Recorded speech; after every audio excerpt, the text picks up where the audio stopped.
si Mika nang makita na nila ang kanilang anak na si Ana. Pero nagtaka sila dahil nagkaroon ito ng kakambal. Nag-iisang anak lamang kasi talaga nila si Ana. At sinabi nga sa police station na dalawa silang magkasamang nakita.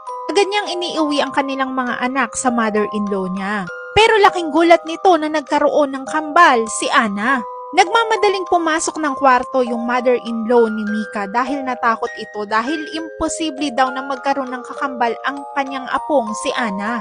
Pero kinabukasan ay nagbago ang sitwasyon. Tinanggap niya na ang dalawang kambal.